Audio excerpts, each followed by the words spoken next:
मैं रमाकांत राय इटावा में हूँ। आज जिस 21वीं सदी में हम रह रहे हैं, तो इस 21वीं सदी में हम देखते हैं कि दुनिया भर में जो भी वंचित, शोषित, दलित, पीड़ित तबका है, वह पीड़ित तबका अपनी गरिमा को प्राप्त करने के लिए, समानता के अधिकार को प्राप्त करने के लिए, एक अच्छा जीवन जीने के लिए निरंतर प्रयासरत है। और इसी में हम एक ऐसे समुदाय के बारे में बात करने जा रहे हैं जो समुदाय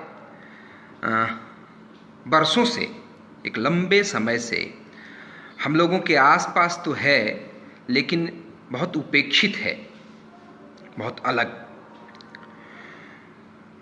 थर्ड जेंडर।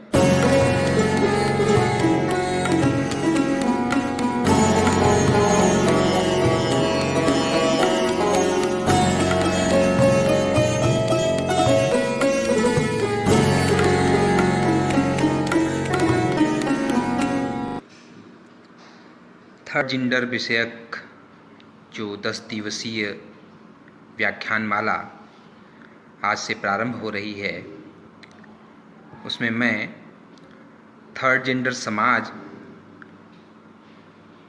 और हिंदी उपन्यास इस विषय पर आपसे बातचीत करने के लिए यहाँ उपस्थित हूँ। मैं डॉक्टर रमाकांत राय इटावा में हूँ। हम एक ऐसे समाज में रह रहे हैं जिसमें समानता, स्वतंत्रता और विश्व बंधुत्व एक आवश्यक मूल्य है। फ्रांस से जो क्रांति की बयार चली थी और मनुष्य मात्र के स्वायत्तता, स्वतंत्रता, समानता के लिए जो चर्चा चली थी, वह देशों को स्वतंत्र करने के क्रम में आगे बढ़ी। और फिर आज जिस 21वीं सदी में हम रह रहे हैं, तो इस 21वीं सदी में हम देखते हैं कि दुनिया भर में जो भी वंचित, शोषित, दलित, पीड़ित तबका है, वह पीड़ित तबका अपनी गरिमा को प्राप्त करने के लिए, समानता के अधिकार को प्राप्त करने के लिए, एक अच्छा जीवन जीने के लिए निरंतर प्रयासरत है।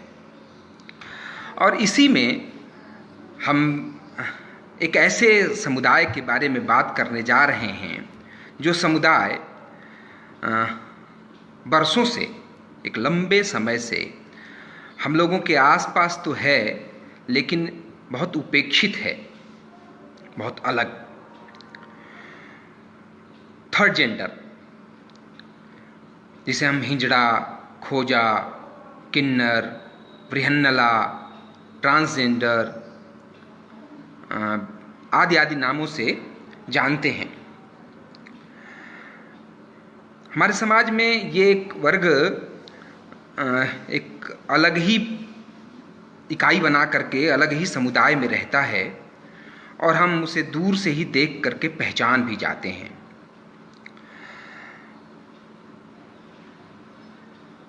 क्या है हमारे मन में, हमारे समाज के मन में, समाज के लोगों के मन में इस समुदाय को देखते ही कैसी भावना आती है?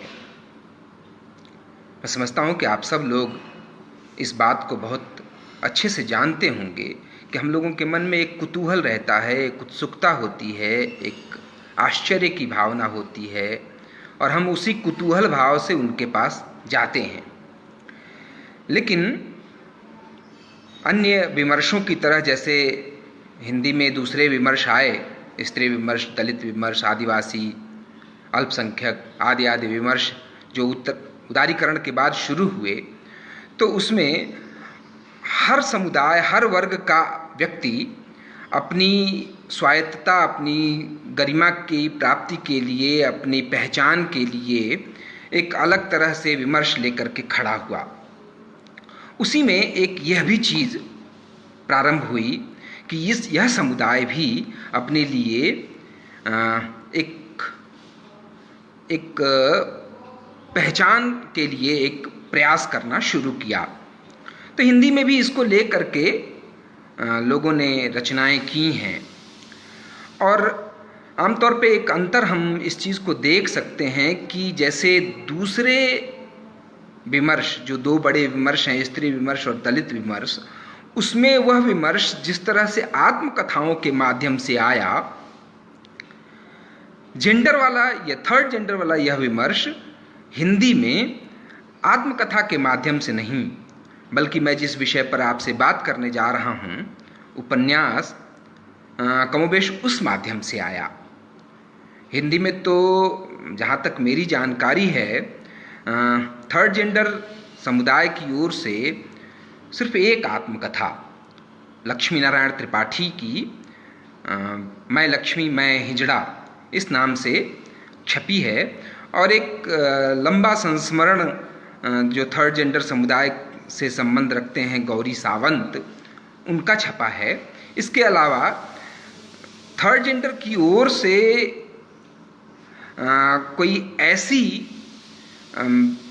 आवाज़ या कोई ऐसी चीज़ उस तरह से लिखे हुए लेखन वाले माध्यम से नहीं आई है। अलबत्ता कुछ उपन्यास जरूर आए हैं और हम आज उन्हीं पर आपसे बात करेंगे। हम जानते हैं कि हिंदी में थर्ड जेंडर को केंद्र में रख करके अभी तक जो सबसे पहला उपन्यास प्रकाश में आया है वह है नीरजा माधव का यमदीप। इसके अलावा जो कुछ भी उपन्यास भी हैं वह भी उंगलियों पर गिने जा सकने वाले हैं। एक तो महेंद्र भीष्म का है मैं पायल और किन्नर कथा, दो उपन्यास हैं उनके। निर्मला भुराड़िया ने गुलाम मंडी लिखा है। प्रदीप सौरभ का एक उपन्यास आया था तीसरी ताली। एक अनुश्रिया त्यागी ने भी मैं भी औरत हूँ इस शीर्षक से एक उपन्यास लिखा। एक उपन्यास सुभाष अखिल का आया है दरमियाना के नाम से। और एक उपन्यास जिसे पिछले साल साहित्य अकादमी के पुरस्कार से नवाजा गया, वह था चित्रा मुदगल का उपन्यास post box number 203 Nala Sopara. गिनती के यही कुछ उपन्यास हैं जिनको लेकर के हम हिंदी में कह सकते हैं कि थर्ड जेंडर पर या किन्नर पर एक विमर्श चला है। लेकिन उपन्यासों पर बात करने से पहले हम थोड़ा सा इस बात पर विचार कर लें कि हम इस समुदाय को, जिसे मैं थर्ड जेंडर अभी कह रहा हूँ, किस नाम से पुकारें। मैंने इससे पहले समाज में उन नामों की बात एक बार की कि किन किन नामों से हम जानते हैं। मैंने कहा हिजड़ा, खोजा, किन्नर,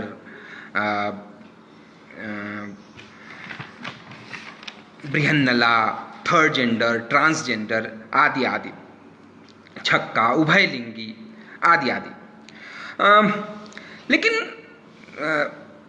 क्या है, किस एक कोई इस समुदाय के लिए कोई एक सर्वमान्य नाम क्या रख सकते हैं।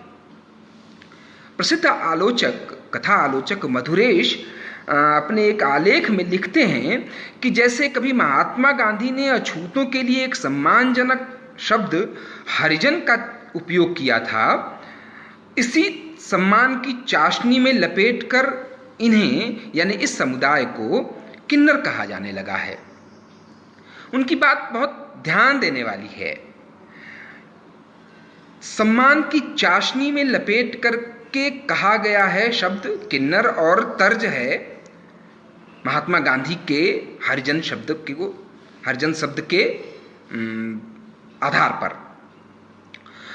लेकिन महात्मा गांधी का जो हरिजन शब्द था वह एक मौलिक कल्पना थी और इस समुदाय के लिए इवेंट की गई, खोजी गई, जो खोजा गया शब्द था। किन्नर शब्द में थोड़ी दिक्कत है। एक तो यह जो किन्नर शब्द है, यह किन्नर उस समुदाय के लोगों का वाची है जो भारत भूमि के किसी ऐसे दैवीय जगह पर रहा करते थे। हम जब कुछ पुराने प्राचीन ग्रंथों का प्रणयन करते हैं, पढ़ते हैं, देखते हैं, अध्ययन करते हैं, तो यह देखते हैं कि यक्ष, गंधर्व और किन्नर हमारे यहाँ बार बार आता है। तो उसी में एक किन्नर भी है। और हम लोगों ने बचपन में तो वो बहुत प्रसिद्ध कविता पढ़ी थी, यदि होता किन्नर नरेश में, राजमहल में रहता, सोने का सिंहासन होता, सिर पर मुकुट चमकता। तो वो किन्नर और थर्ड जेंडर समुदाय के लिए किन्नर अलग अलग चीजें हैं।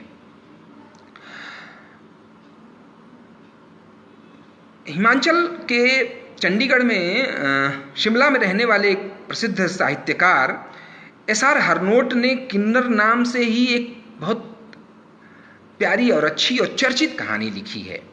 उस कहानी में उन्होंने हिमाचल प्रदेश में रहने वाले किन्नर समुदाय के, किन्नर जनजातियों के कुछ लोगों की चर्चा की है और उनके उस दुख का बयान किया है कि जब से हम लोगों ने इस समुदाय के लिए किन्नर शब्द का प्रयोग करना शुरू किया है, तब से उस जनजाति के लोगों को क्या क्या परेशानी हो गई है। वह कहानी जो आधार प्रकाशन है, उस आधार प्रकाशन से जो प्रतिनिधि कहानियों की एक सीरीज उनकी है, आधार चयन कहानियाँ, उसमें प्रकाशित भी है और आप उसे देख सकते हैं। मैं ये बात इसलिए कह रहा हूँ कि किन्नर शब्द उसके लिए उपयुक्त नहीं है। हिंदी में ये हमें जो पढ़े लिखे तबके के लोग हैं, उन लोगों की यह जिम्मेदारी है कि वह इस समुदाय के लिए एक सम्मानजनक, अच्छा और सकारात्मक और मानवीय किस्म का, जो मानवीय किस्म की संज्ञा इनके लिए हम खोजें। अंग्रेजी में मैं इसकी तरफ नहीं जाता, हालांकि मैं प्रयोग कर रहा हूँ थर्ड जेंडर, लेकिन मैं अंग्रेजी में इसके लिए नहीं जाता। मैं तो ये देखता हूँ कि भारत में इस समुदाय के लोगों की सबसे बड़ी परेशानी का जो कारण है वह अंग्रेज थे। जब अंग्रेज भारत आए और धीरे धीरे उन्होंने पूरे देश पर कब्जा कर लिया, तो उन्होंने थर्ड जेंडर समुदाय के लोगों को बेरोजगार कर दिया। इससे पहले थर्ड जेंडर समुदाय के व्यक्ति राजाओं के, सामंतों के महलों में सुरक्षा गार्ड और हरम में भी सुरक्षा गार्ड का काम करा करते थे। इतिहास में मलिक काफूर एक बहुत प्रसिद्ध व्यक्ति है, जो अलाउद्दीन का सेनापति था और दक्षिण अभियान में भी गया था और वह इसी समुदाय से संबंध रखता था। तो एक ज़माना था जब यह समुदाय लड़ने का काम करता था, सुरक्षा के काम में लगता था और हरम में सुरक्षा के लिए तैनात किया जाता था। लेकिन जब अंग्रेज आए और उन्होंने सामंती व्यवस्था हटा दी, तो हरम की भी व्यवस्था हट गई। फिर उसके साथ थर्ड जेंडर के ये लोग भी बेरोजगार हो गए और फिर इन लोगों ने एक नया पेशा खोज लिया। और आप जानते हैं कि आजकल यह लोगों के शुभ अवसरों पर जाते हैं, खास तौर से बच्चों के जन्म के समय पर, और नेक चार करते हैं, नेक मांगते हैं और फिर उसी से अपना गुजारा करते चलाते हैं। अब तो कई जगह ऐसे ऐसे समुदाय भी आ गए हैं जिससे लोग थोड़े से डरने भी लगे हैं। मुझे कई बार रेल यात्राओं में भी इन लोगों से साक्षात्कार करने का मौका मिला है और वहाँ मैं ये जानता हूँ। हालांकि तब भी मैं यह जो बात मैंने शुरू में कही थी कि हम जो इसे कुतूहल की, आश्चर्य की दृष्टि से मुद्रा में देखते हैं, इसका एक बड़ा असर वहाँ है। जब मैं दुद्धि में था और आकाशवाणी इलाहाबाद के लिए एक फीचर बना रहा था, तो उस फीचर बनाने के क्रम में मुझसे दीपेंद्र सिंह सिवाच सर ने मुझसे ये कहा था कि मैं उस थर्ड जेंडर समुदाय के लोगों को ध्यान में रखते हुए एक फीचर बनाऊं। और उस फीचर के क्रम में जब मैंने कुछ किन्नर समुदाय के लोगों से बात की थी, तो मैंने यह बात महसूस की कि वहाँ रहने वाले स्थानीय लोगों की दिलचस्पी के केंद्र में मैं भी आ गया था कि मैं कैसे उन लोगों से बातचीत कर सकता हूँ या इस तरह की चीज़ कर सकता हूँ। तो मैंने ये बात कही कि हमको मतलब हिंदी समुदाय के, हिंदी जगत के लोगों को थर्ड जेंडर के लिए एक मानवीय किस्म की संज्ञा और मौलिक संज्ञा खोजनी चाहिए। जैसे गांधी जी ने हरिजन शब्द की तलाश की थी, हमें भी किन्नर शब्द जो किसी समुदाय का वाचक पहले से ही है, उसको छोड़ करके कोई ऐसा वाचक शब्द, वाचक संज्ञा ढूंढनी चाहिए। दूसरी बात जो मैं ये कहना चाह रहा था कि जो अंग्रेज़ों के समय से अंग्रेज़ों ने ये जो चीज़ की, तो उसके बाद से यह समुदाय हम लोगों के आसपास यह घूमने फिरने लगा। और जो हम आज फिल्मों के माध्यम से भी, हम लोगों ने एक फिल्म देखी थी, मेरा ख्याल है वो अमर अकबर अंथनी नाम था, जिसमें वो बहुत प्रसिद्ध गाना था अयो बल्ली प्यार के दुश्मन, जिसमें कुछ इस समुदाय के लोग तालियां बजाते हुए गाना गाते हैं और प्रस्तुत करते हैं। वह एक मेरी नज़र में वह पहली छवि थी इनकी। और उसके बाद में एक बहुत अच्छी फिल्म बनाई वेलकम टू सज्जनपुर नाम से, और वह भी उसमें आई। तो फिल्मों की बात मैं अभी नहीं करूंगा, फिल्मों की बात करने के लिए इस व्याख्यानमाला में प्रोफेसर कमलानंद झा सर हैं, वह फिल्मों में इस तरह इनकी उपस्थिति है, उस विषय पर बात करेंगे। मैं आज आप लोगों से हिंदी उपन्यासों में ये जो बात है उस पर कुछ करूंगा चर्चा। हिंदी में इन उपन्यासों को पढ़कर मैंने जो 6-7 उपन्यास 8 बताए, उन उपन्यासों को पढ़ करके हम हिंजड़ों के बारे में कई नई चीज़ें जानते हैं। मैं तो कहूँगा कि हम लोगों को इस समुदाय से अगर हम सीधा साक्षात नहीं कर सकते, उनसे हम संपर्क नहीं स्थापित कर सकते, तो हमें इनको अच्छे से जानने के लिए कुछ अच्छी किताबें पढ़नी चाहिए। मसलन तीसरी ताली, बहुत शोध करके प्रदीप सौरभ ने यह उपन्यास लिखा है, और उसमें उपन्यास में उन्होंने, हालांकि वो उस उपन्यास में उन्होंने दूसरे ऐसे उपेक्षित वर्गों के बारे में, जैसे गे संवर्ग है, लेस्बियन हैं, ट्रांसजेंडर्स हैं, उनको भी उन्होंने अपने कथानक में हिस्सा बनाया है, लेकिन बड़ा हिस्सा उनके कथानक में थर्ड जेंडर्स हैं, उस पर उन्होंने बहुत शोधपरक बातें की हैं। और उस शोधपरक बात में उन्होंने कुछ बातें कही हैं, जैसे जिनके सालाना जो जलसा होते हैं, वह सालाना जलसा तमिलनाडु के विल्लुपुरम जिले में कुरांगम नामक गांव में आयोजित होता है। और एक बहुत दिलचस्प बात जो मुझे पता चली, और हम लोगों को मुझे तो कम से कम पहली बार पता चली, कि आखिर थर्ड जेंडर समुदाय अपने अंतिम संस्कार के कार्यक्रम कैसे करता है। थर्ड जेंडर के इस संस्कार के बारे में प्रदीप सौरभ के उपन्यास तीसरी ताली में बहुत मार्मिक तरीके से बताया गया है। हमें ये जानना चाहिए। उसमें एक पत्रकार है, वह पत्रकार छिप करके इनके इस संस्कार को देखता है, और उस क्रम में वह देखता है कि रात के समय आमतौर पे दूसरे समुदायों में किसी का अंतिम संस्कार दिन के समय किया जाता है, लेकिन किन्नर इसे रात में करते हैं। और तो और उस उपन्यास में यह बात बताई गई है कि जब किन्नर किसी अपने समुदाय के व्यक्ति के लोगों को लेकर के शमशान घाट की तरफ जाते हैं, तो उसे जूते चप्पलों से मारते हुए चलते हैं। उसके पीछे यह मान्यता है कि यह दोबारा फिर से इस योनि में जन्म ना ले। आप जानते हैं, हम सब लोग जानते हैं कि थर्ड जेंडर में पैदा होना एक शारीरिक समस्या है, एक शारीरिक विकृति है। यह कोई स्वाभाविक, माने कोई अर्जित की हुई नहीं है, किसी तरह की बीमारी नहीं है, यह हो जाती है। यह गुणसूत्रों का कमाल है, यह गुणसूत्रों की वजह से हुआ है, और इसका खामियाजा यह वर्ग ऐसे भुगतता है। इस उपन्यास में माने कुछ उन दूसरी मान्यताओं के बारे में भी है कि यह समुदाय अपने लिए प्रेरणा स्रोत कहाँ से ले आता है।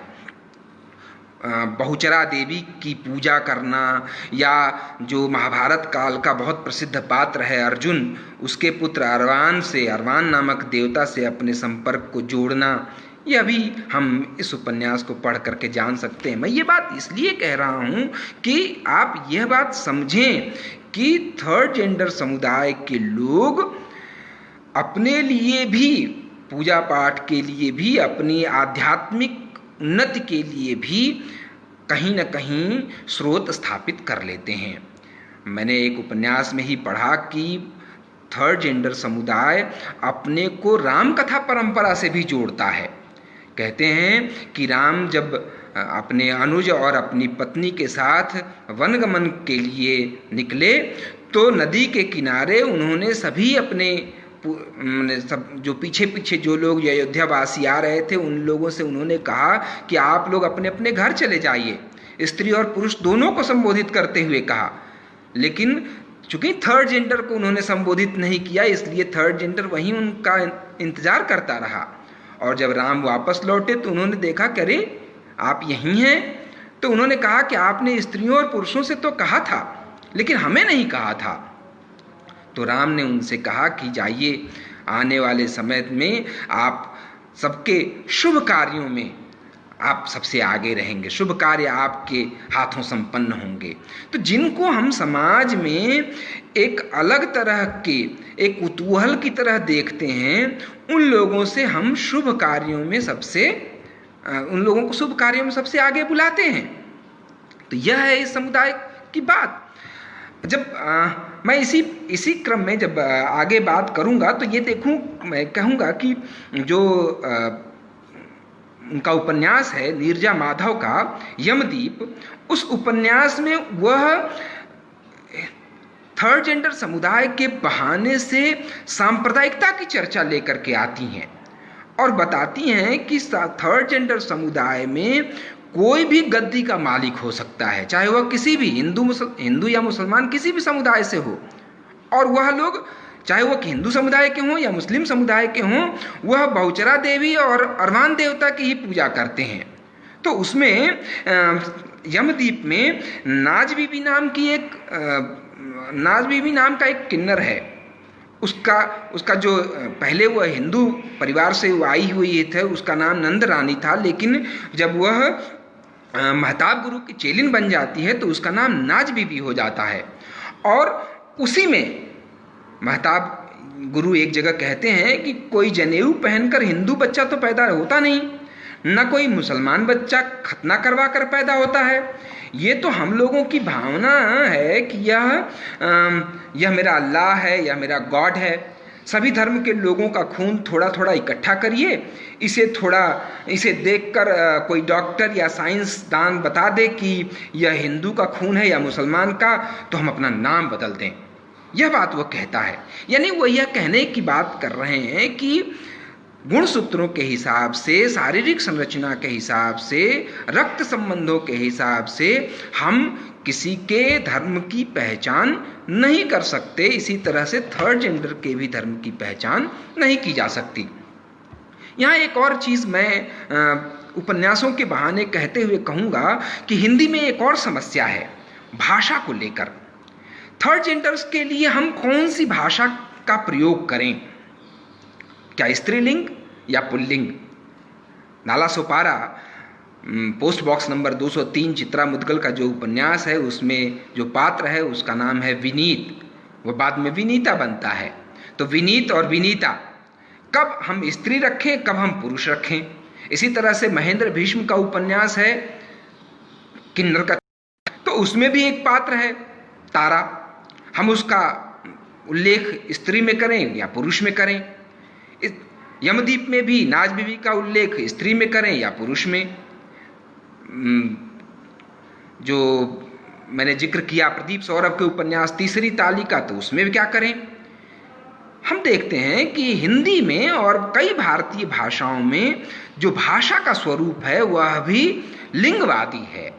या तो हम पुल्लिंग में बात करते हैं या स्त्रीलिंग में, और थर्ड जेंडर के लिए यह एक समस्या है। हम कई बार उसके लिए पुल्लिंगवाची शब्दों का प्रयोग करते जाते हैं और फिर बाद में देखते हैं कि हम लेखक ही, कई जगह लेखकों ने ही उसके लिए स्त्रीवादी शब्दों का प्रयोग, स्त्रीवादी क्रियाओं का प्रयोग करना शुरू कर दिया है। तो हिंदी में ये एक समस्या है कि उसकी जो भाषा है वह भाषा भी लिंगवादी है। अंग्रेजी इससे मुक्त होने की कोशिश कर रही है। जैसे अंग्रेजी में चेयरमैन या इस तरह के जो प्रेसिडेंट या इस तरह के जो शब्द थे, उसके लिए उन्होंने चेयरमैन की जगह चेयरपर्सन शब्द का, मैन ऑफ द मैच की जगह पर्सन ऑफ द मैच, इस तरह से उन्होंने शब्द इजाद करने शुरू किए हैं। लेकिन हिंदी में अभी भी राष्ट्रपति है तो वह राष्ट्रपति ही है, चाहे प्रतिभा देवी सिंह पाटिल ही वहाँ उस पद पर क्यों न बैठ जाएं। प्रधानमंत्री है तो प्रधानमंत्री ही होगा, चाहे उस पद पर श्रीमती इंदिरा गांधी ही क्यों न स्थापित हो जाएं। तो जो पद नाम हैं वह भी हिंदी में लिंगवाची समझ में आते हैं। और जब हम थर्ड जेंडर पर केंद्रित उपन्यास पढ़ते हैं तो हमको इस समस्या से थोड़ा दो चार होना पड़ता है। मैं जो बात कह रहा था कि जो यमदीप है या प्रदीप सौरभ का उपन्यास तीसरी ताली है या महेंद्र भीष्म का उपन्यास किन्नर कथा है, उन उपन्यासों में भाषा की यह समस्या देख सकते हैं। मैंने जब बीते दिन महेंद्र भीष्म का उपन्यास किन्नर कथा पढ़ा, तो किन्नर कथा आप पढ़ेंगे तो वो मुझे एक परी कथा सरीखा, परी लोक की कथा जैसा उपन्यास लगा। हालांकि महेंद्र भीष्म ये कहते हैं कि उन्होंने बचपन में ये कहानी सुनी थी और लगभग 5 साल से वह इसे लिख रहे थे।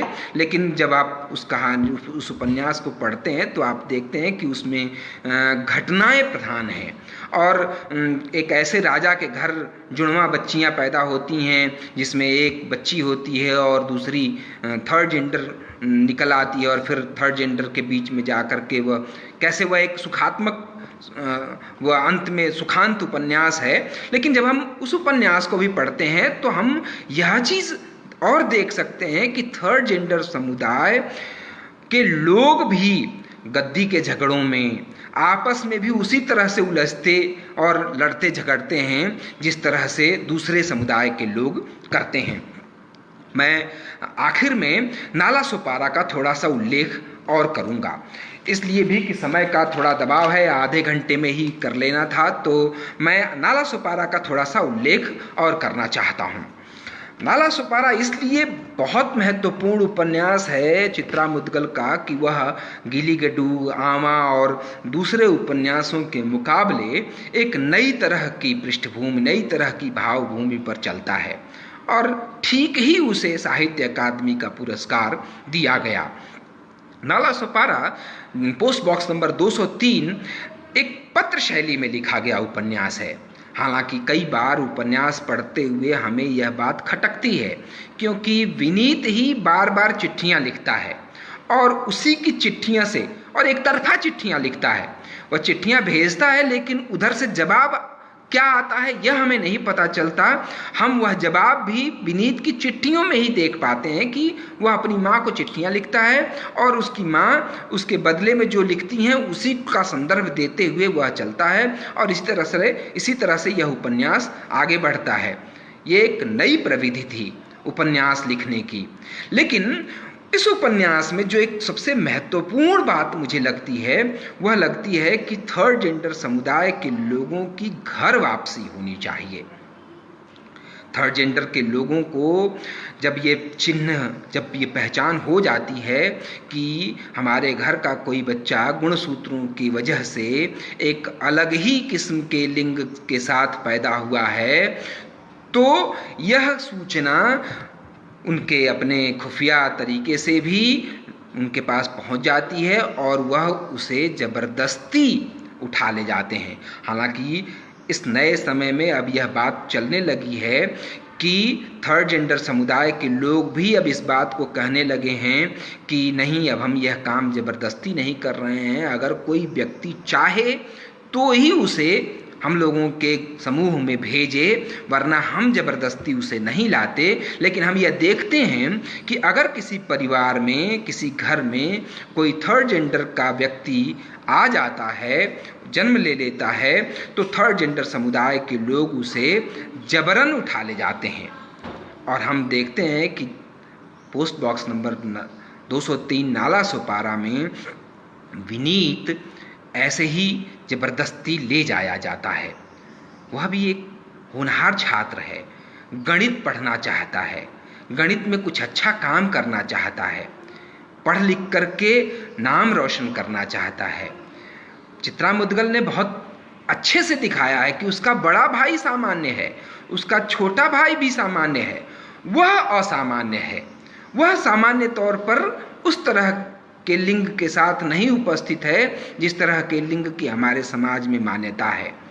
तो वह यह बात कहती हैं, माने उसमें स्पष्ट करती हैं कि थर्ड जेंडर समुदाय कोई अचानक से माने वो कोई चाही हुई चीज नहीं है, या हम चाह करके उसे नहीं कर सकते। वह सहज है। एक ही परिवार में 3 बच्चे हों, बड़ा बेटा और छोटा बेटा सामान्य हो सकते हैं, लेकिन बीच का बच्चा असामान्य हो सकता है। तो इस असामान्यता को ध्यान में रख करके ही हम किसी को सामाजिकता से, अपने घर परिवार से दूर नहीं कर सकते, हटा नहीं सकते। और नाला सोपारा इसलिए बहुत महत्वपूर्ण है। तो जब विनीत वापस माने जाता है, समुदाय के लोग उसे लेकर के चले जाते हैं, तो वहाँ वह अपनी आइडेंटिटी, अपनी पहचान बनाए रखने के लिए बहुत कष्ट झेलता है। और उसके इस जिद के कारण, उसकी इस निष्ठा के कारण उसके जो गुरु हैं वह उसे इस बात की छूट दे देते हैं कि वह आधुनिक शिक्षा ग्रहण करे। वह कंप्यूटर सीखता है, वह पढ़ता है, और फिर इसी तरह से वह एक विधायक जी के यहाँ नौकरी भी प्राप्त करता है। मैं जो बात कहना चाहता था घर वापसी के बहाने, कि वह विधायक जी के एक ट्रैप में, मुझे यह उपन्यास पढ़ते हुए विधायक जी का स्वरूप बहुत अच्छा लगा। मैंने कई उपन्यास पढ़े हैं, लेकिन इधर बीच में एक ट्रेंड देखा है कि हिंदी में उपन्यास लिखते हुए हम किसी राजनेता को कभी अच्छा दिखा ही नहीं पाते। हम हमेशा उसे एक हिस्ट्री शीटर, एक गुंडा, एक इसी तरह के गुणों से लैस व्यक्ति, धनपशु किस्म के षड्यंत्र करने वाला, पॉलिटिक्स करने वाले व्यक्ति की तरह देखते हैं। लेकिन नाला सोपारा में जो विधायक हैं वह शुरू में तो बहुत अच्छे दिखते हैं, और उसमें वह इसके बहाने से, विनीत के बहाने से थर्ड जेंडर के लोगों को भी गोलबंद करने की कोशिश करते हैं। तो जो चीज़ मैंने महसूस की उसको पढ़ते हुए, वह यह भी कि इस उपन्यास में भी इस चीज़ को दिखाने की कोशिश की गई है कि विधायक जी विनीत के माध्यम से इस जेंडर के, इस समुदाय के लोगों को गोलबंद करने की कोशिश करते हैं, और विनीत एक दूसरा ही मामला चला पड़ता है।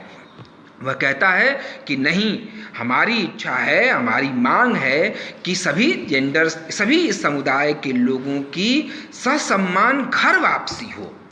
यानी अगर वह अपने घर जा सकते हो तो जाएं, लेकिन बुनियादी चीज़ है कि क्या विनीत की घर वापसी हो सकती है? क्या किसी थर्ड जेंडर की उस समुदाय में रहने के बाद वापस अपने घर में वापसी हो सकती है?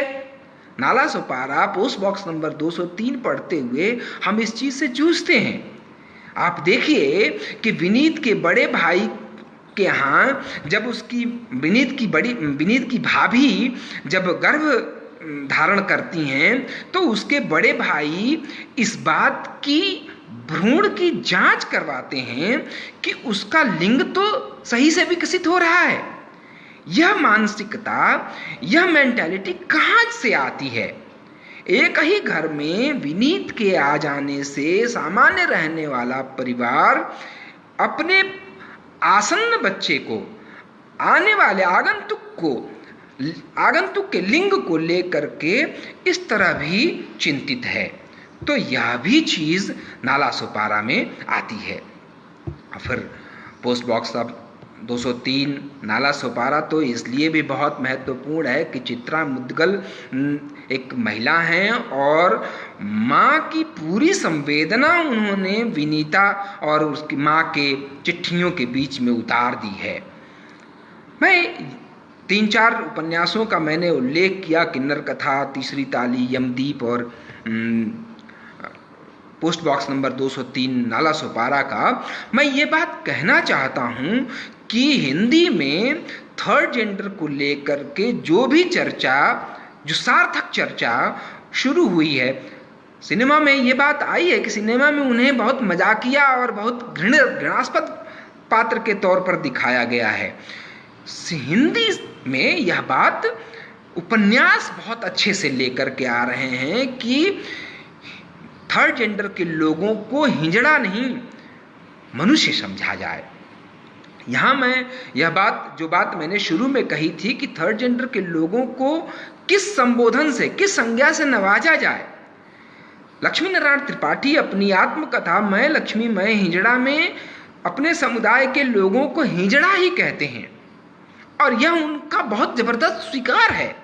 जब मैंने वह आत्मकथा पढ़ी और मैंने जाना कि लक्ष्मी नारायण त्रिपाठी ने ठीक उसी तरह से अपने समुदाय के लोगों को जागृत करने का प्रयास किया है जिस तरह से कभी फ्रांस में रूसो ने किया था, जिसने सामान्य लोगों में जागरूकता फैलाई, जिस तरह से अपनी आत्मकथा लिख करके महात्मा गांधी ने किया था, जिस तरह से दलित और स्त्री समुदाय के लोगों ने अपनी आत्मकथाएं लिख करके इस समुदाय के लोगों को जागृत किया है, इसी तरह से थर्ड जेंडर समुदाय से लक्ष्मी नारायण त्रिपाठी ने यह काम किया है।